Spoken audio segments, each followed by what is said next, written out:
Hi, everybody, and welcome into another edition of Interrupting Racism. I'm Brian Prawitz, your host, and I'm glad that you are here as we work our way through a post-election, pre-COVID tap dance that we all seem to be doing right now. Interrupting Racism started because I wanted to find a way to talk to leaders in the state of Oregon and put some information out there that may or may not follow all the perceptions that we seem to have when we label somebody, and don't stop for a minute and talk to them and get to know them. And also because of the divisiveness and the anger and the vitriol that we see all the time on social media, I really wanted to put something out there that would sort of counteract some of that stuff, have some civil conversation around some of the big issues that we have. And there's no better source for that kind of conversation than the network of leaders in the state of Oregon through what is called ALF Oregon, the American Leadership Forum of Oregon. And I'm class 34 graduate, if you will, senior fellow from ALF. And most of the time we talk to ALF senior fellows. And in fact, today we have another ALF senior fellow to introduce you to. And we'll welcome to the program Mr. Mike Marshall. He is the co-founder and director of Oregon Recovers. Mike, thanks for joining us. Hey, Brian, thanks for having me. I'm happy to be here. Thanks for the time. We really do appreciate it very much. So tell me just a little bit about Oregon Recovers, and the fact that you're co-founder and director must mean it must be close to your heart. It is indeed. So Oregon Recovers is a statewide advocacy effort to end Oregon's addiction crisis. We have the third highest addiction rate, and we rank last in access to treatment. And so I'm a person in long-term recovery. I'll have 13 years come January, God willing. Congratulations. And thank you. And I struggled many years in my addiction, and thankfully, because I'm a privileged white guy and I was living in San Francisco, it was before the Affordable Care Act, so I could borrow $15,000 to go to treatment. But not everybody has that level of access or treatment, and so about 3.5 years ago, I started talking with a whole bunch of other people in recovery, and we decided the fact that Oregon ranks so badly isn't acceptable.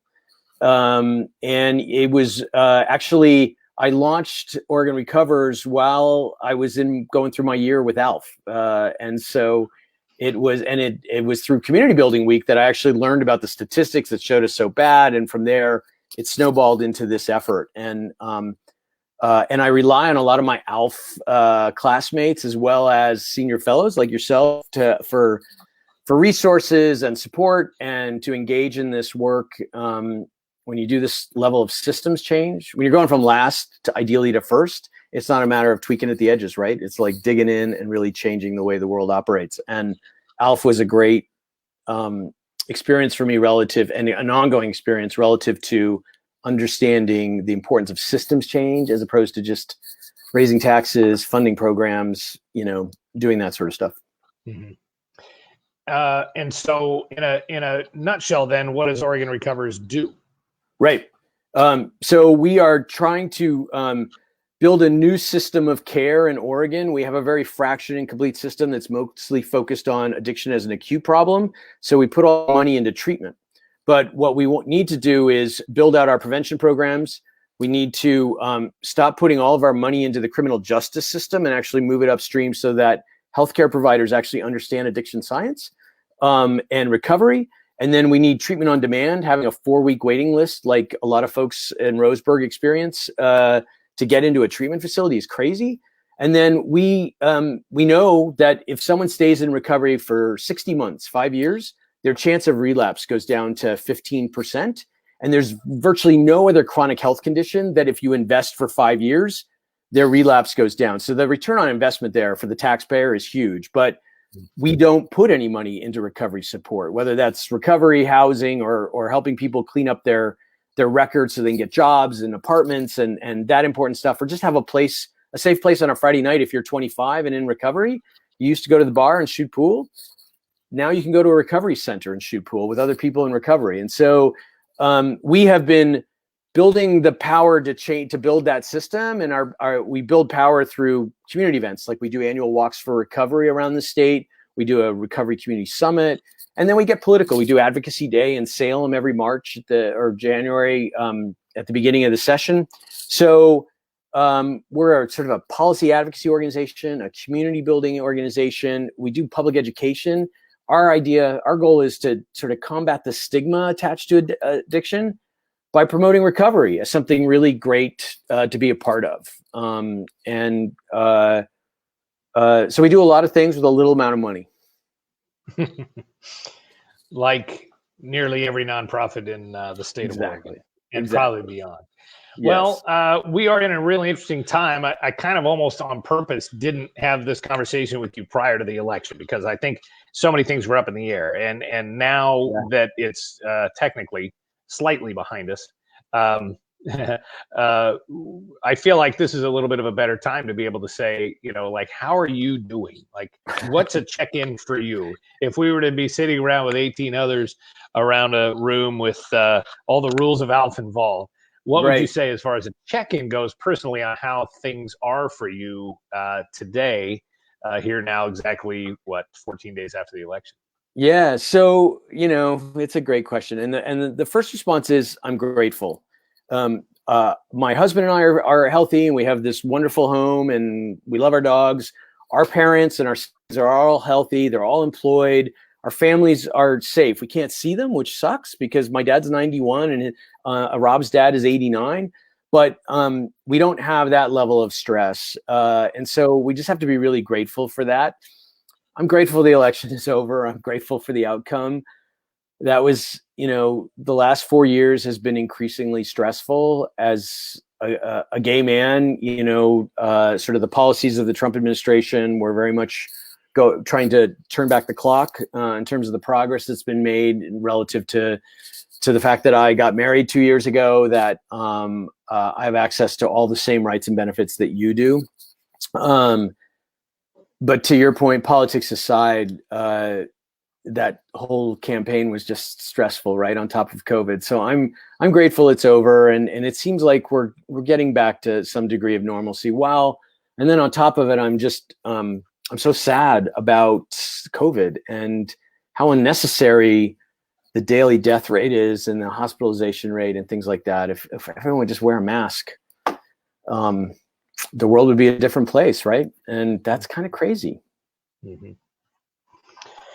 Wow. Well, there's the relief of the fact that it's over, or that the election's behind us. Let's put it that way. We don't have to watch all the commercials at least anymore. And there's some degree of finality to it. I realize that for some it's not, but I'll tell you where what comes to my mind so much is, man, how soon can we do anything about the divisiveness? Like, what is within our power to be able to bridge the gap right here between just angry people that are now dealing with the loss of the election? That we need to find ways to put things back together again. I'm searching for ways to. I have a couple of theories on what we can do, but it's obviously in a micro. It's just basically how you react to the person in front of you. But on a bigger level, what are your thoughts about, and how are you feeling about how much divisiveness there is? Help me, because I need some counseling right here. So, I live in the bubble of Portland, but I have relatives that it makes it hard for conversations because of where they're at. But I hear what you're saying. I do think COVID, as much as it's just running away and it's going to get worse before it gets better, it does afford the opportunity. There's no reason in the world that this is a partisan issue or that it's a divisive issue. And as soon as we can begin to target resources to our local communities, our hospitals and our schools and our local governments, because we're soon going to start seeing layoffs. And I know that particularly in rural Oregon, government jobs are a significant part of the economy, right? And so that's what I'm concerned about, having spent my summer vacation in Eastern Oregon, recognition that they've been less impacted by the economic downturn, but could be in the long term if we start laying off government jobs, right? So I think the election results are such that Biden is going to endeavor to work with Congress to get that level of stimulus back out there. So that's a good thing.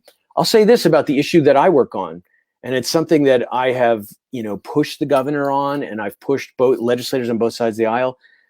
whether you're a dad in Roseburg or a mom in Portland and your politics are completely different, if your kid's struggling with addiction and you have no place to take them, you are united in an effort to try and fix our addiction crisis. And so it's one of the things that at the end of any given day, when we do the work that we're doing, I feel like we are building bridges.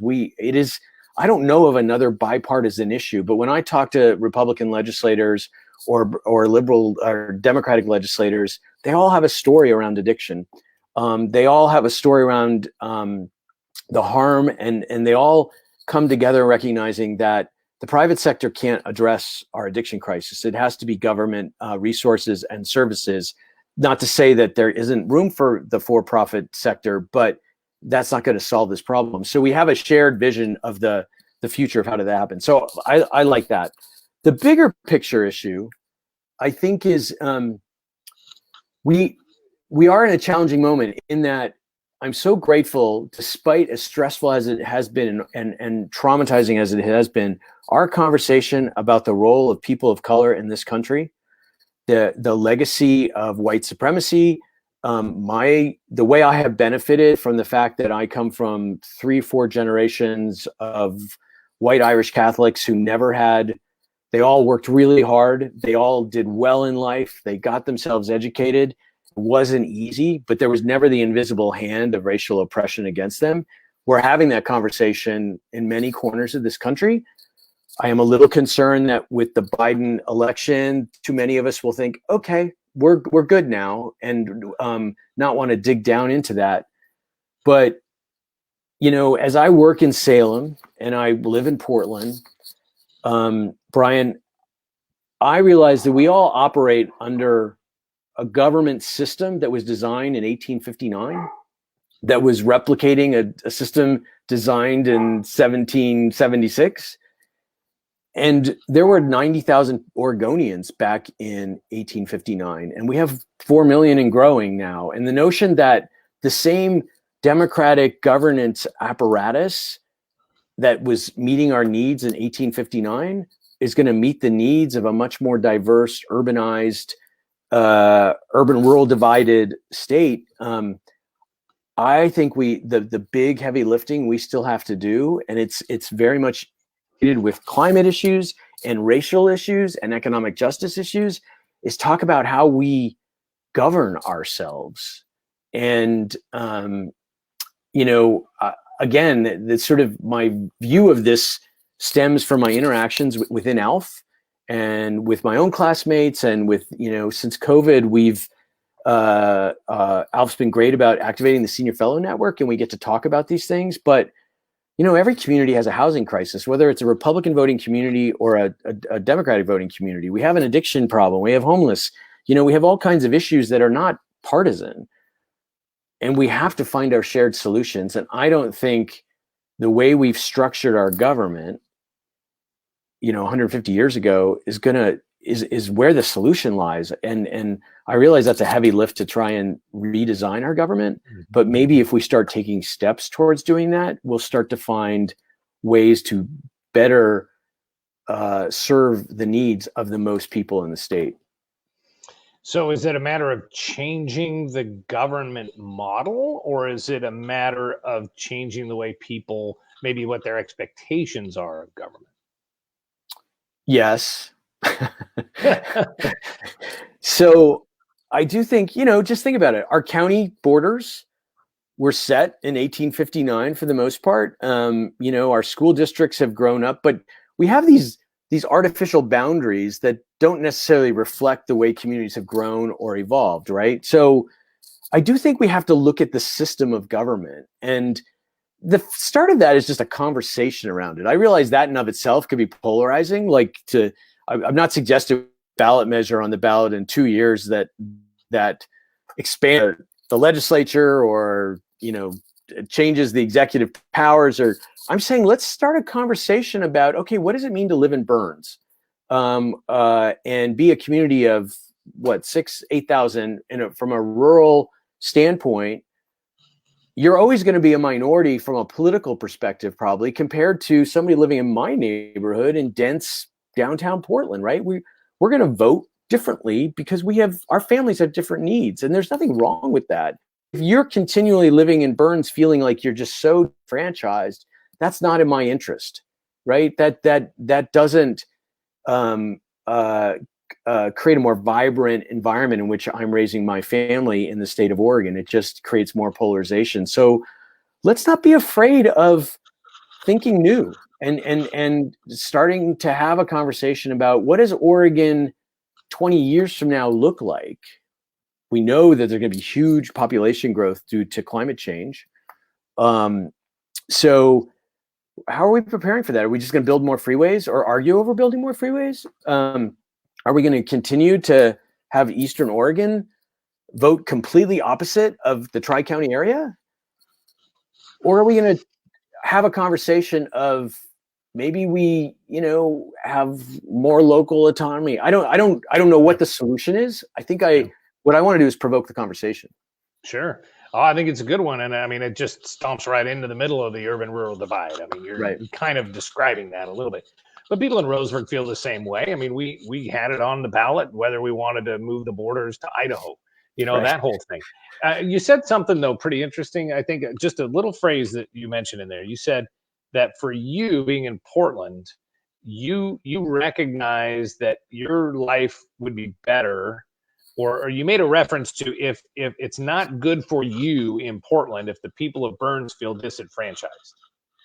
And I think people where I live would say, I don't think anybody in Portland would give a rip depending on what happened to us out here. Like, you wouldn't. Why is your life better if the people in Roseburg, Burns, Ashland, Medford, whatever you want to talk about, if their lives are better, what makes your life better on that?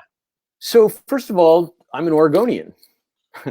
and I'm not a Portlander. I am a Portlander, but I moved to Oregon because I love Oregon and I want everyone to thrive. And I want, the kids in this state to see other kids thriving.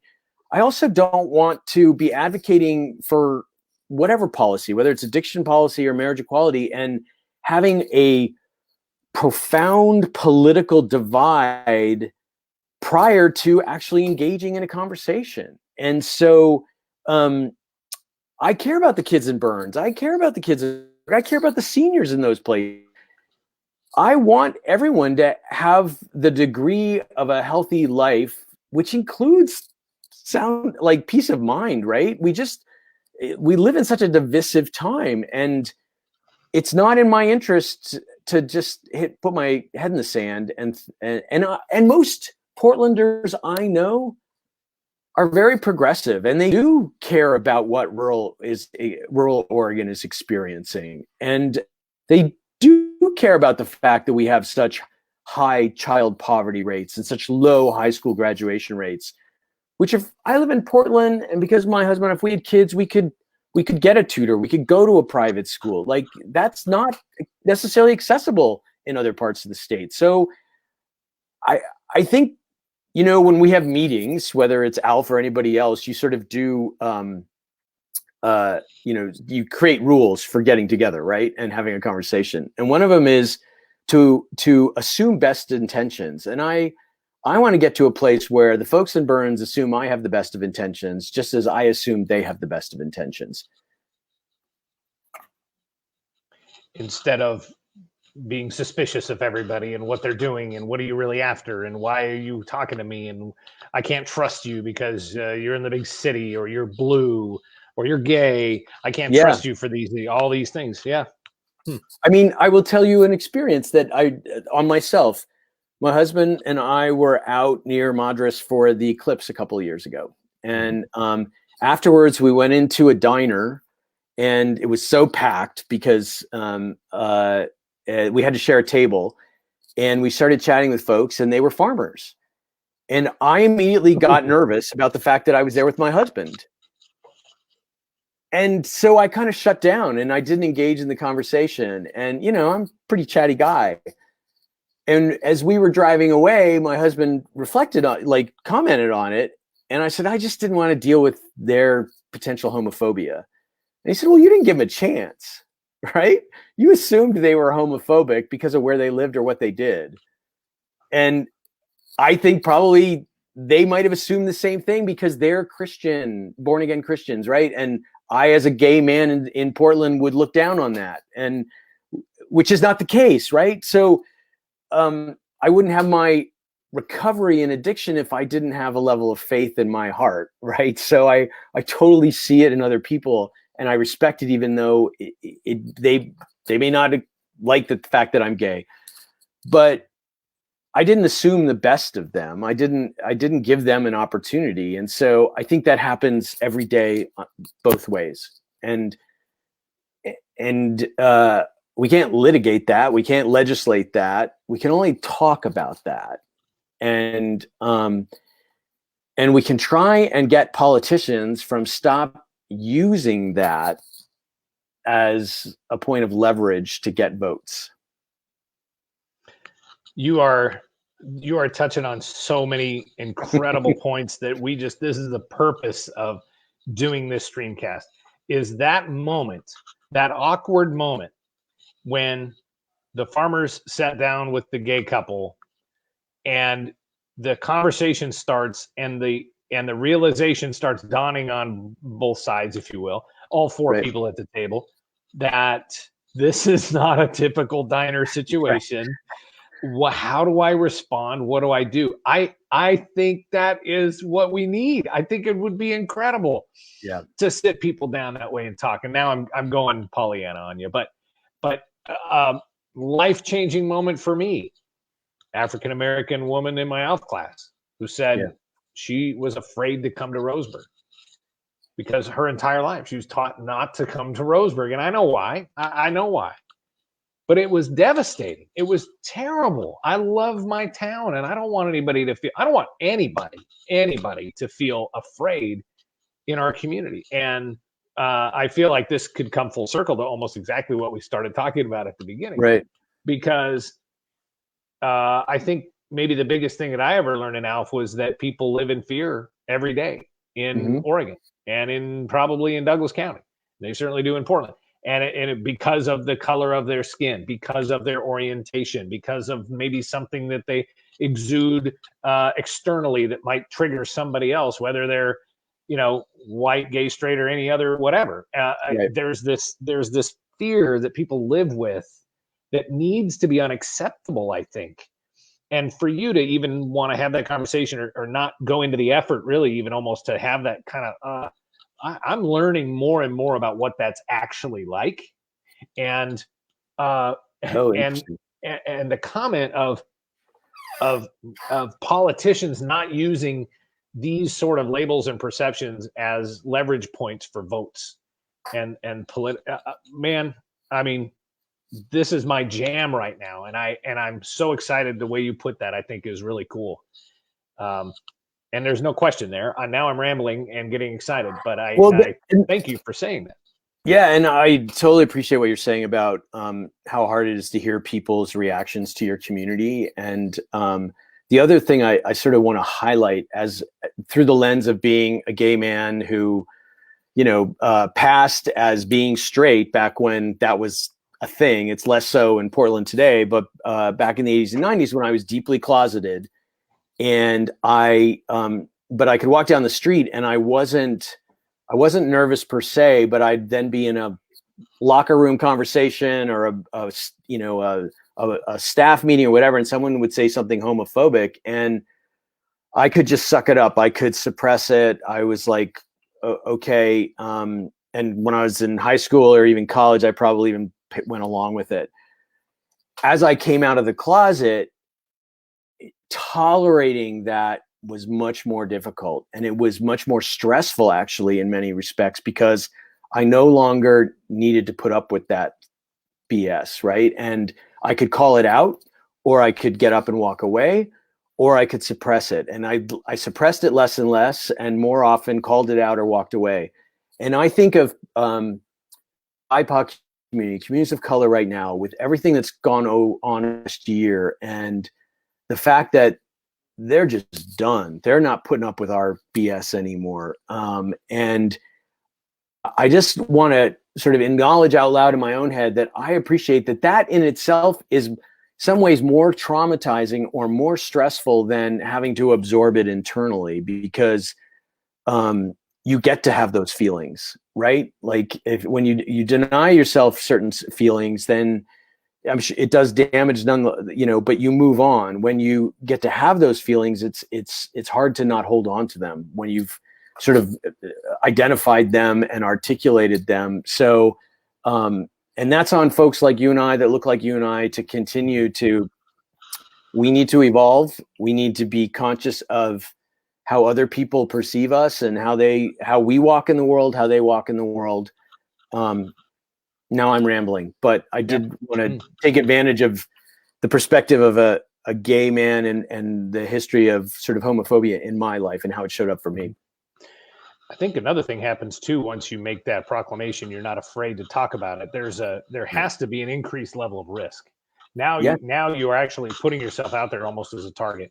And I think I think it's incumbent upon us to make room for them to feel safe to be able to talk that way, or to express themselves, or declare themselves as they are, in a place where we are so good at slapping a label on somebody and then marginalizing them, or worse, physical harm on them. So, boy, there's a lot there, huh? I mean, there is. And I see people in our community and in Southern Oregon who are through, especially in the election season, had all kinds of opinions that they couldn't share on Facebook, social media wise, because they knew if I said something versus a person of color saying something, or a woman of color saying something, the difference was remarkable. And it's sad that it's very true, and I may be very naive, but I think it's just awfully sad that a person who has actually way more life experience on things than I have can't express it honestly without feeling some sort of repercussion. And I suppose you've probably walked those shoes most of your life. Yeah. I mean, I will say also social media, the problem with media is the tenor and tone often is much higher and strident, right? Like what I see friends communicate with each other, they wouldn't, like if they were at a cocktail party, they wouldn't talk to each other that way if they were disagreeing on something. So, but when it comes to calling someone out on racism, it's hard not to be very direct, right? Particularly in the moment that it's occurring. And I say that again, if someone said something homophobic, once I found my voice, it was hard not to sound aggressive in saying, well, that's kind of a homophobic thing to say. So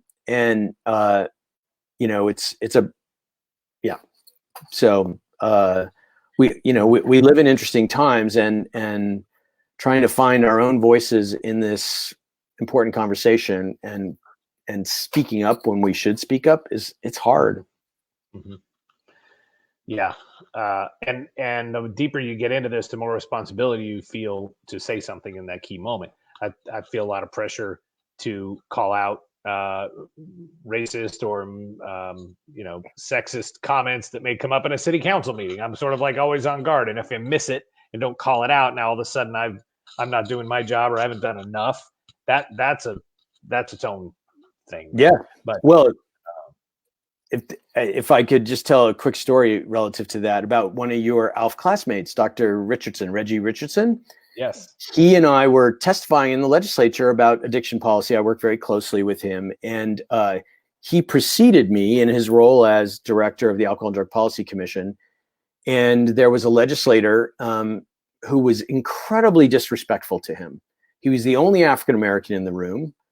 And let's face it, if the legislator had been disrespectful to me in the same way, it would not have been heard by the people in the room the same way. But because Dr. Richardson is an African-American, it was belittling and it was disrespectful.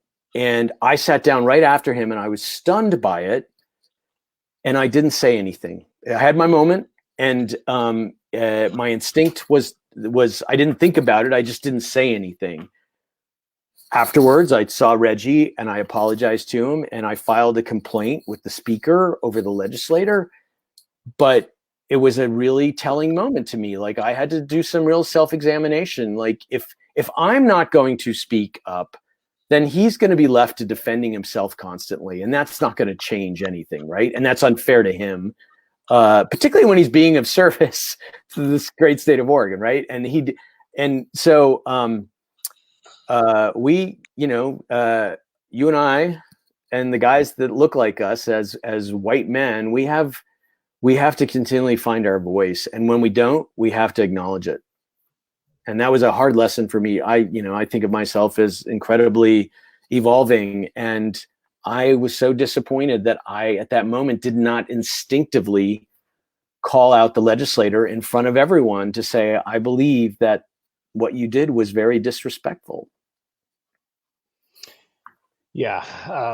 What that brings me to is who are you accountable to as well? I think that has a lot to do with the stances people are able to take politically.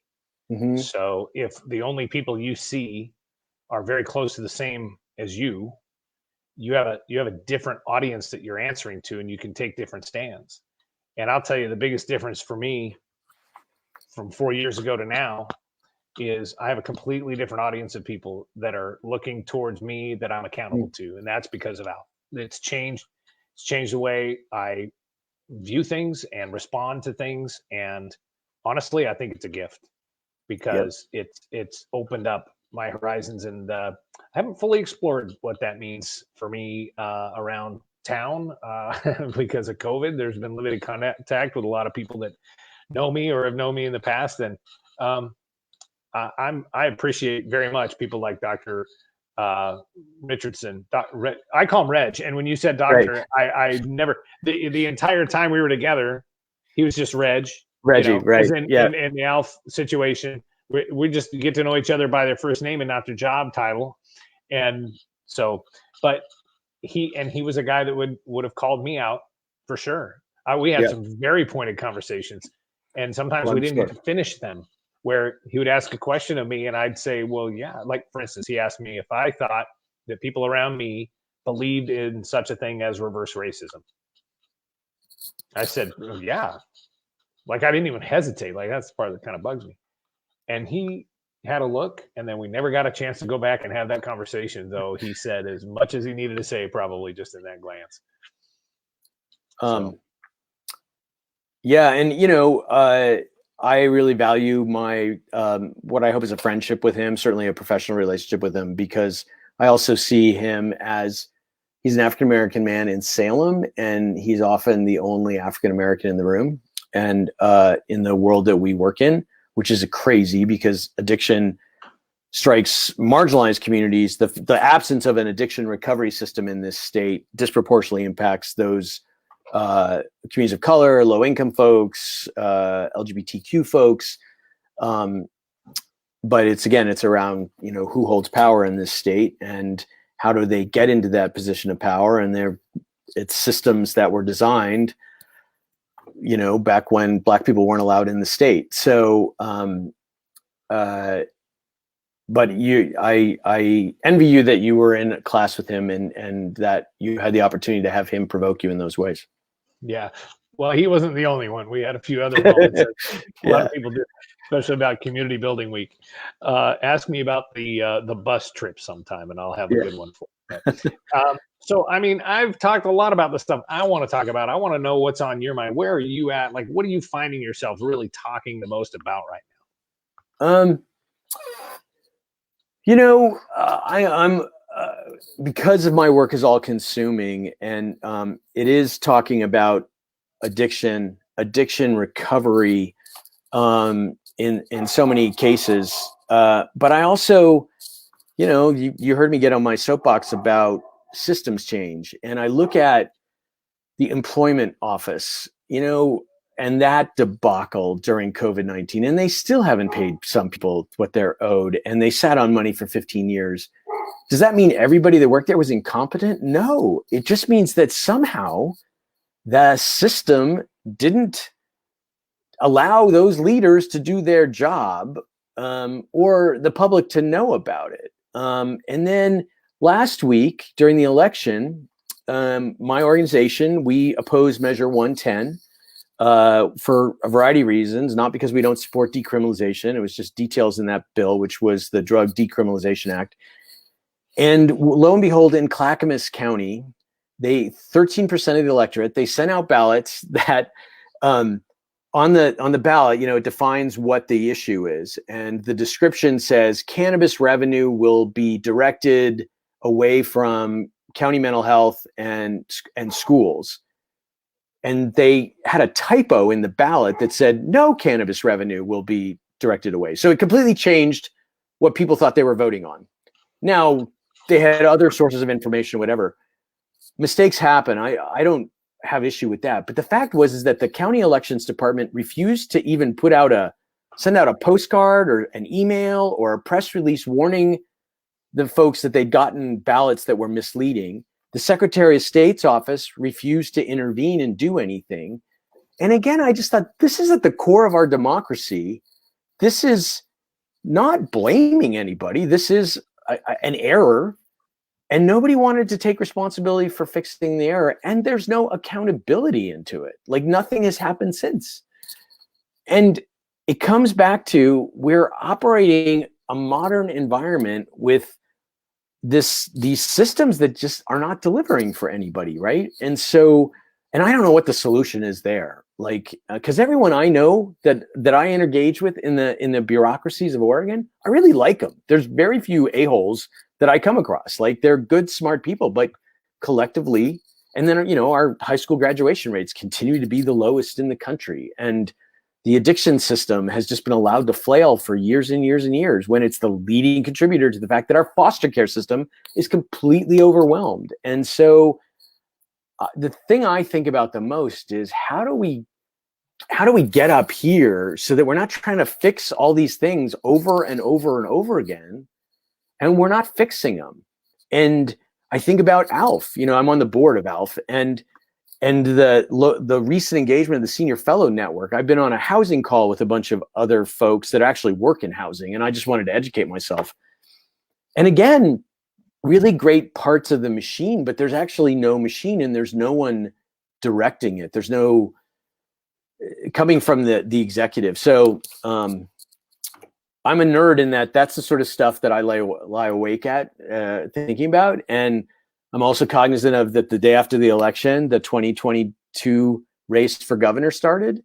And I really want to find a candidate for governor that's not going to try and improve some of the things that Oregon has, but instead try and provide a vision for a new Oregon, a modern Oregon, one that actually functions and works and meets the needs of everybody, whether in Burns or Ontario or Coos Bay or Clackamas or Portland. Mm-hmm. And it seems like everybody should want that too. Yeah, like a simple enough concept. Of course, everybody's definition on how you get there would be different, and who holds the key to the castle, I guess, at the end of the day is always the big question. And boy, it gets feels like it gets very self-serving very quickly for people who may say they want those sorts of things, but honestly, really, it's the old thing. Like, is the system producing what it's supposed to produce? right. Is it broken, or is it doing what it's supposed to do? Right, exactly. But I would say that, like, also as human beings, we don't like change, right? And so we need a level of leadership, and we need to reward a level of leadership that talks about big ideas and talks about change. And, oftentimes in the political process, people will get shot down because they're out there, whether it's Bernie Sanders or Donald Trump or Ted Cruz, right? Like we define them as extreme as opposed to perhaps different and the next stage. Again, those are all polarizing characters, but you look at the younger generation coming into Congress or in the Oregon legislature, there are some local folks that are like defunding the police, what that is rethinking law enforcement, right? And its role. Vocabulary has got a lot of us tripped up on it, but how is putting more social workers and certified alcohol and drug counselors on the streets of Portland and fewer cops in anyone's idea a bad thing, other than maybe the police union? But we can't even have sort of like, well, what about this idea, or what about this idea? Our political process doesn't reward that, and in fact, I think it punishes it. Yeah, and immediately terms get grabbed and immediately politicized and hijacked and weaponized and everything else. Exactly. And defunding the police. I mean, I see it all over the place from people who.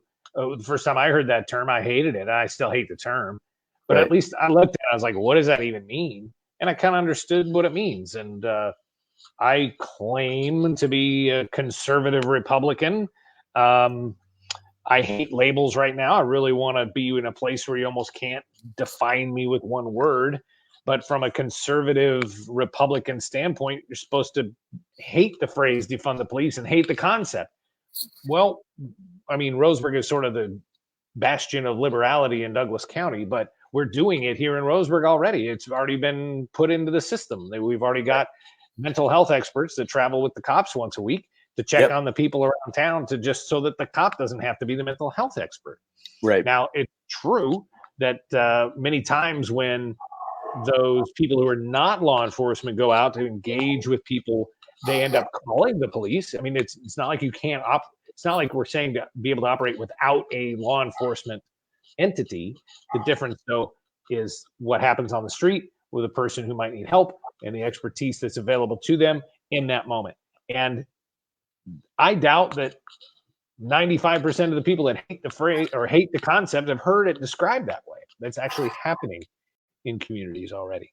Well, and I would argue the reason why defund the police is a thing is because we're underfunding everything else, right? And so they're getting a larger share of the pie, because the pie keeps getting smaller as opposed to bigger, as not just the population grows per se, but we become a more complex society, right? 100 years ago, the Oregon was extremely one-dimensional, not because it was a racist place. Black people weren't allowed to move here, right? And we deported most of the Chinese folks that were here. So, but as we've become more diverse, whether economically or racially or whatever way, we have reduced the resources available to governments to keep those populations healthy.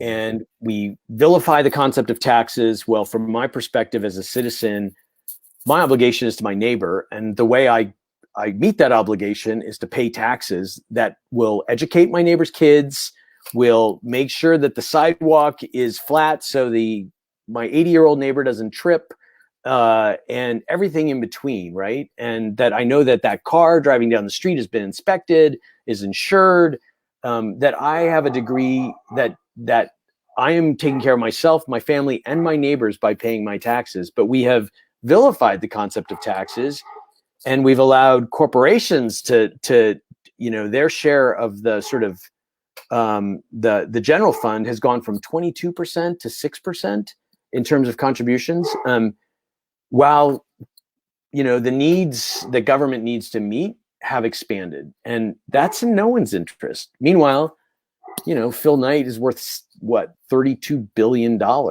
in the same time frame that his taxes have gone way down. So those are, I'm a geek. Yeah. Those are the things that I think about. And then in communities like in Roseburg, and in Douglas County, you've got a sheriff's department that continues to be eroded because of the funding source changing, and now you face the possibility of a tax bond levy that gets floated every once in a while in order to support. It's a public safety bond. We saw it in Josephine County, and then that feels like just a very terrible way to fund something that's supposed to be a basic service from a municipality, in this case the county, and then you also get into vilifying anyway. It sounds like your pooch is a little bit Yeah. agitated there. Is Apologies that for Ava? That's actually Russ. Both of them Russ. are ALF dogs. We got them from Project Pooch out of McLaren, the Yes. correctional facility, and Yes. so and they're just loving the fact that we are held hostage in our house for the last 9 months because they get to spend all day with us. Yes, and held hostage in an interview where you can't get up and go. Calm them down a little bit.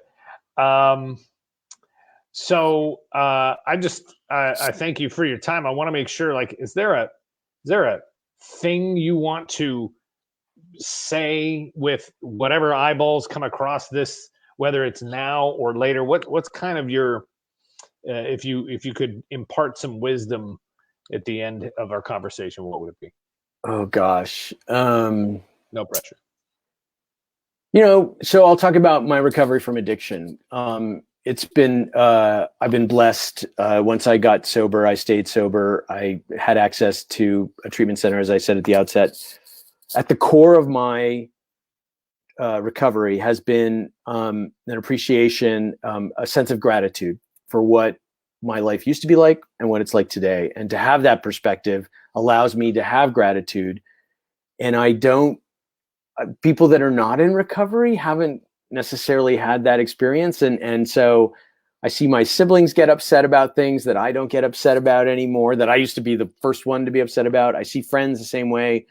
So despite everything, I would urge folks to do their best, do what those of us in recovery do, which is we create a gratitude list every day or every week, and we focus on what we have and what we're happy with, and it'll restart your day. So that's a little weird to sit there to wish everyone gratitude, but it saved my life, and it lets me have a degree of serenity that I would wish on everyone. I appreciate that a lot. And I think I think you're talking about peace, which probably allows you to respect and love other people at a different level and be open to conversations like this, be vulnerable a little bit. And it's okay. Some people are terrified of being vulnerable. And I think there's a lot there. I can feel, even through this format, sort of a depth of what you're just talking about right there. And you talk about a gift, right? Yeah, I get totally hard-earned at that. Maybe I'm not sure. I'm entitled to it, but I'm really happy that I've been able to get there in my life. Well, there is a link to OregonRecovers.org. That's the program or the organization, if you will, a nonprofit that Mike Marshall is the co-founder and director of. So you can check that out. Also, I wanted to let you know that, Mike, we launched a website and we sell shirts there like this one, Interrupt Racism. We're going to send this to you. We're going to send this to you. We want people to go to speakupwithus.com. The revenue from the shirts is going to the Black United Fund of Portland, or of Oregon, actually.